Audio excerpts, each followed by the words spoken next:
Има едно същество, което човечеството не може да забрави. Империи са падали. Богове са изчезвали. Митове са се изгубили. Но той остава. В различни форми. С различни имена. В различни религии. Но винаги със същата роля. Противникът. Той не е просто символ. Не е просто приказка за деца. Той е обвинението за злото в света. Войни. Жестокост. Предателство. Падение. Всичко има лице. И това лице хората наричат дяволът. Но ако той е просто измислица, защо всяка цивилизация го създава отново?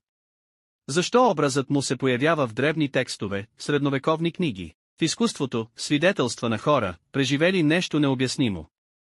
Какво е това същество, което никога не изчезва от човешката история? Мит. Тишина. Или нещо, което все още не разбираме. Преди да бъде наричан дявол, той има друго име. Луцифер. И това име не означава зло. Означава носител на светлина. Звезда на утрото. Светлината преди изгрева. В ранните текстове той не е чудовище. Той е същество от светлина. Близо до божествения ред. Част от небесната иерархия. Но идва моментът на разрив. Не война на оръжия, а война на воля. Желание да не служи. Да избира сам. Да бъде равен. И това желание има цена. Падането. Не просто движение надолу, а промяна на същността. От светлина към сянка. От ред към противник. Но тук има нещо, което рядко се казва. Падането не го унищожава. То му дава нова роля. От този момент той не създава светове, той ги изпитва. Не заповядва. Не управлява. Той предлага. И точно в това се ражда образът на дявола. Не като звяр, който разрушава всичко, а като сила, която стои срещу реда. Но ако той е бил светлина, и ако падението му идва от желанието да избира, къде свършва злото и къде започва свободата? Добре дошли в истории от физиката. В Националната библиотека на Швеция се пази книга, която не прилича на никоя друга. Тежи около 75 кг. Направена е от десетки животински кожи. И е написана на ръка. Името й е Кодекс Дзигас. Но повечето хора я познават като Библията на дявола. Причината е една страница. Цялостен портрет на дявола. Сам. В центъра на книгата. Легендата казва, че монах, осъден на смърт, обещал да напише най-голямата книга в света за една нощ. Когато разбрал, че това е невъзможно, той сключил сделка. И книгата била завършена. Историята звучи като мит. Но самата книга е реална. И тук идва науката. Анализите показват, че почеркът в цялата книга е един и същ. Написана е от един човек. Но създаването й би отнело десетилетия.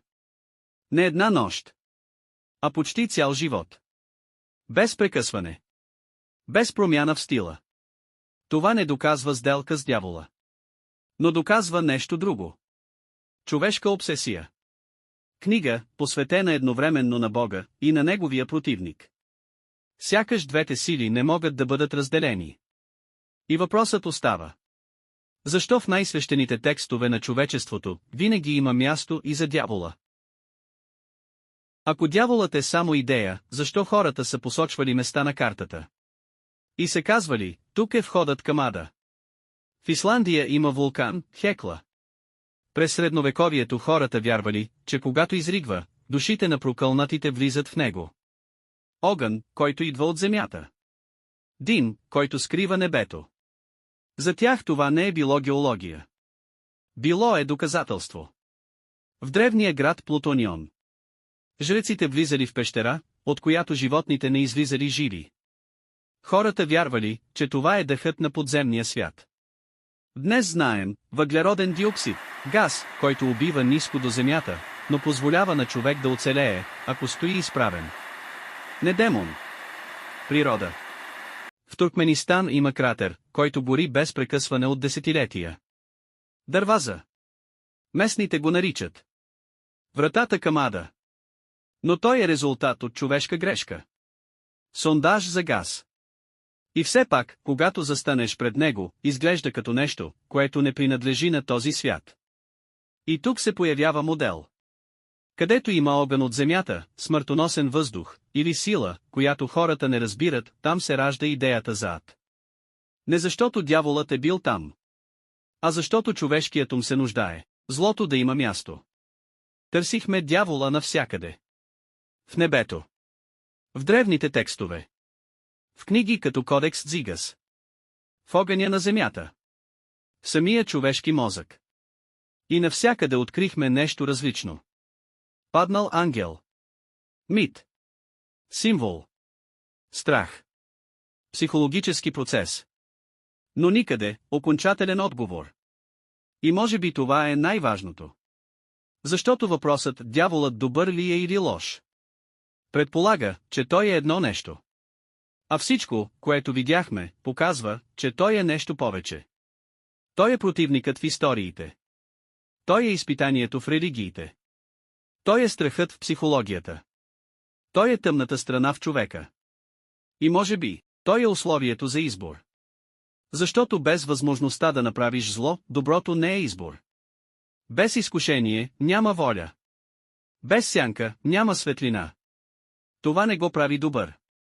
Но не го прави и просто чудовище от приказка. Това го прави част от уравнението. И въпросът вече не е, дали дяволът съществува. А каква роля играе в това да бъдем хора?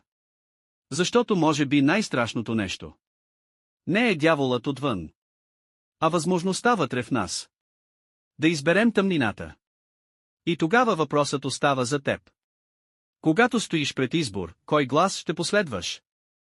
Ако видеото ти е харесало, не забравяй да се абонираш за канала и да натиснеш камбанката, за да не пропускаш следващите мистерии, които ще опитаме да изследваме.